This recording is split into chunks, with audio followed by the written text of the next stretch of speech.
With this being the inaugural episode of Animator Talk, I thought it only fitting to begin with the first full-length animated feature, the one that started it all, Snow White and the Seven Dwarfs, and we'll discuss this in great depth coming up.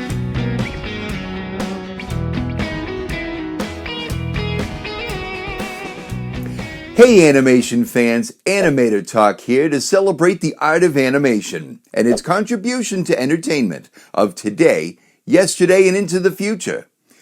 Walt Disney had made a name for himself with the creation of Mickey Mouse, but he was growing restless and he wanted to add to his animation legacy. At the time, while the studio's animated shorts were growing in popularity, they were bringing in less and less revenue. Charlie Chaplin was said to have confided in Walt that the only way out of this financial rut was to move away from shorts.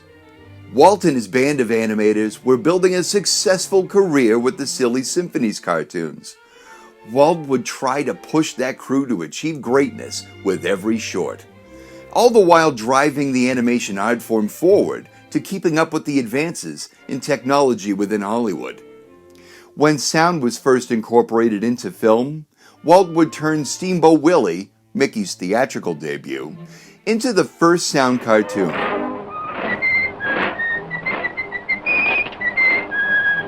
When Technicolor was invented, Walt had his latest cartoon, Flowers and Trees, reanimated and repainted in full color. The crew was able to achieve more depth in cartoons with the first use of the multiplane camera for the cartoon The Old Mill. All of these achievements were to advance the art form for a secret project Walt was devising.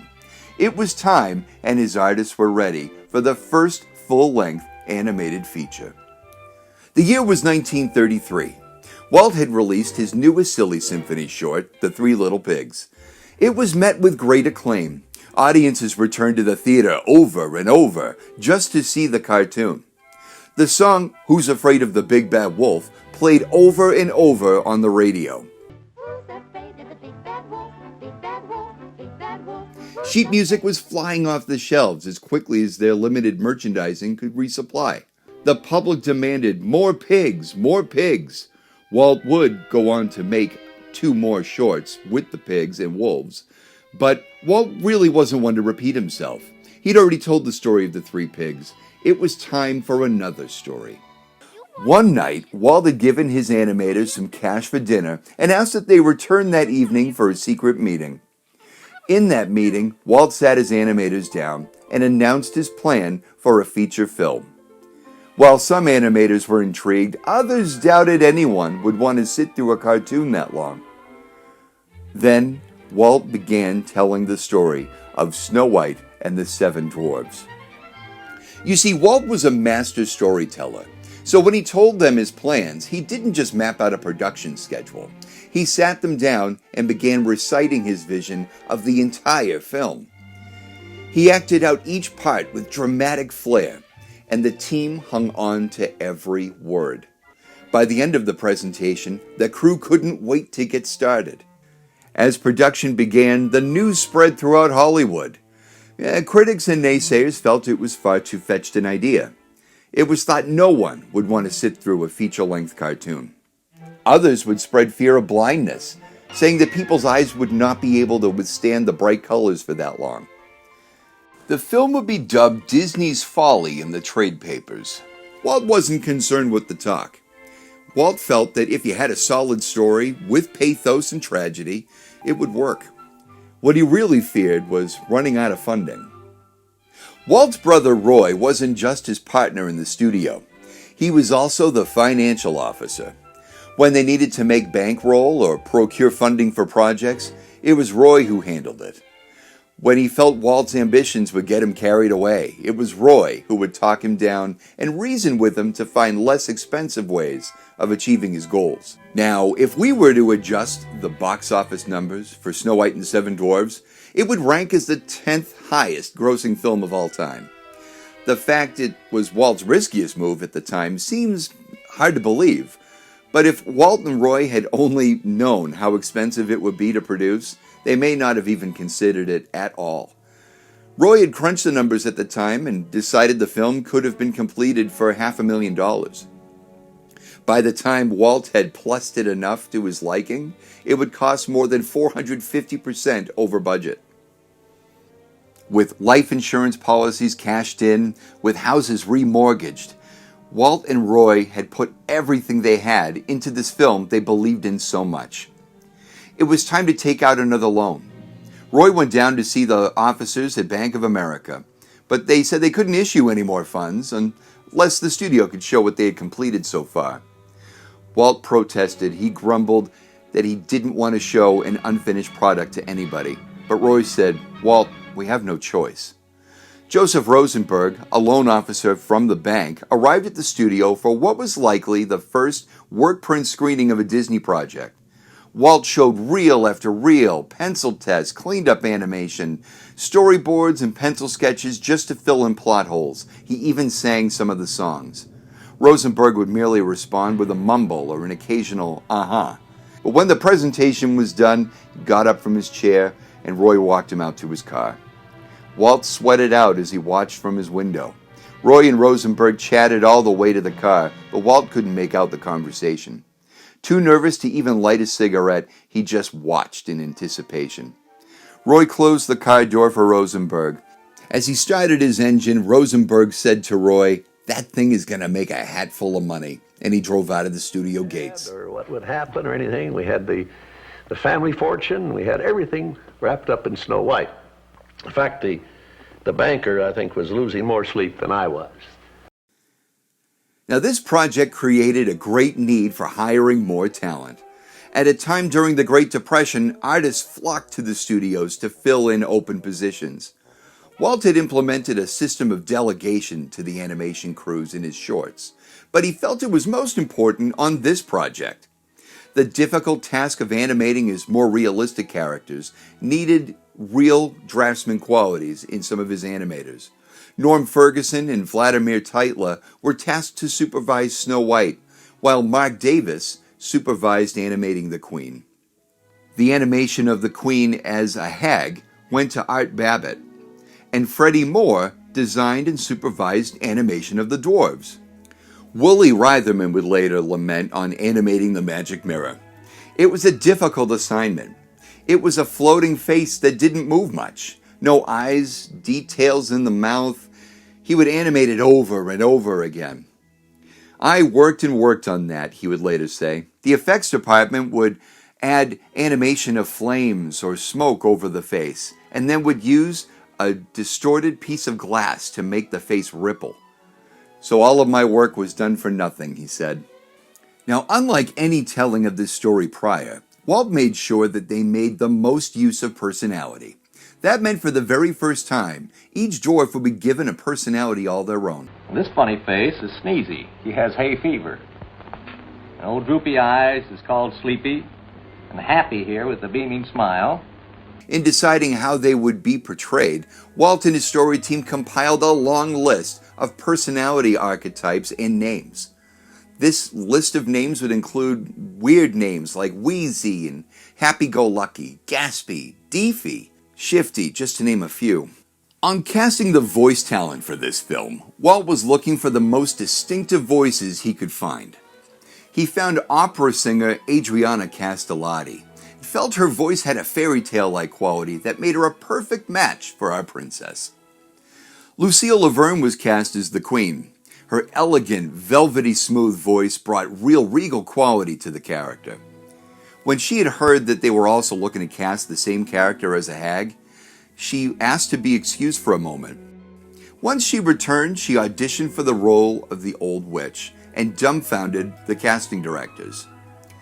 They asked her how she was able to produce such a distinctly older sound, when she admitted that she merely removed her dentures. For the rest of the roles, Walt would turn to vaudeville to find great performers that embodied these unique personalities. Billy Gilbert was a stage performer who was well known for his comedic sneezes. He was cast as the voice of Sneezy. Roy Atwell was an actor who had a fun way of mixing up his words and acting befuddled. It proved to be a great addition to the character of Doc, the pompous leader of the group. Pinto Clovig, who provided the voice of Goofy at the studio, acted double duty on this film as Sleepy and our favorite curmudgeon Grumpy. When it came time to voice the role of Dopey, they originally cast Warner Brothers great Mel Blanc, but Walt decided that it was best to play him as mute and do nothing more than pantomime. It's a trope that the studio would use to great effect even today. Ward Kimball tells the story of one morning when he was called into Walt's office. Walt had just screened a scene that had just been completed by Ward. It was a scene that followed the dwarves having to wash up for dinner. Happy picks up a spoon and begins to sing The Music in Your Soup. With a spoon, with a bowl, with the music in your soul. It was a beautiful piece of animation that brought levity and a catchy song into the picture. The dwarves sipped their soup to the tempo. The entire sequence was animated by Ward. It took him 8 months to complete it, which made it all the more difficult for Walt to explain that the sequence was beautiful, but it slowed down the film, and they needed to get back to the witch. Walt was unrelenting when it came to removing anything that didn't move the story along. He needed to keep the story compelling in the least amount of time possible. Removing this scene that he worked on so diligently crushed Ward. Walt promised to make it up to him somehow. Just before Ward could hand in his resignation, he was given the supervising animator task of Jiminy Cricket in the next picture. With production in full swing, the animators were cranking out stacks and stacks of animation to the ink and paint department, who would transfer those drawings onto celluloid and paint the characters in. The layouts were exchanged into beautifully painted watercolors. Everything was coming together. The deadline was looming. So Walt visited the ink and paint girls to see how things were finishing up, when he noticed something unusual. A woman was using her own rouge makeup on the front of the cells to give Snow White some blushing cheeks. He asked her what she was doing, and after she explained it was the best way to give that extra bit of realism to her color, Walt asked how in the world would the entire staff be able to consistently paint rouge on the cells. She looked up at him and said, "Walt, who better to apply makeup than a woman?" Snow White and the Seven Dwarfs premiered at the Carthay Circle on December 21st, 1937. The animators were invited to sit among the Hollywood elite for a screening that had them nervous in anticipation to see the reactions of their 4 years of hard work. They were pleasantly surprised to find the audience laughed, sang along, and even wept at the appropriate times. Their hard work had paid off. Critics and audiences fell in love with this film. The public went from chanting "more pigs" to calling for more dwarves. The film would end up earning $8 million in the box office, which was unheard of at the time. Keep in mind, this is Great Depression dollars. It was the highest earning film up to that time until Gone with the Wind would unseat it the following year. The film would also be a pioneer in the record industry, as it's the first film to ever release a soundtrack. The studio will go on to receive honorary Oscars and 7 little ones in recognition for significant screen innovation. Isn't it bright and shiny? Oh, it's beautiful. Aren't you proud of it, Mr. Disney? Well, I'm so proud I think I'll bust. The film was nominated for the Best Score and nominated for a Grammy for Best Recording for Children. Walt would take much of the film's profits and pour it right back into the company. He took the funds and built a brand new, state-of-the-art studio campus for his animators. The buildings still sit on the lot today, though animators haven't worked in them since the mid-'80s. Although, you can still walk between those buildings or sit on one of the many park benches and almost feel the ghosts of animators past. Over the years, many studios will go on to try to copy the success of Snow White, but there really hasn't been a successful attempt. Its mark on pop culture is as strong today as it was back in 1937. I want to thank you for joining me today. I urge you to give this film another viewing and take it all in. Please leave a comment on some of your favorite memories of Snow White, or who's your favorite dwarf and why. Until next time, keep moving forward.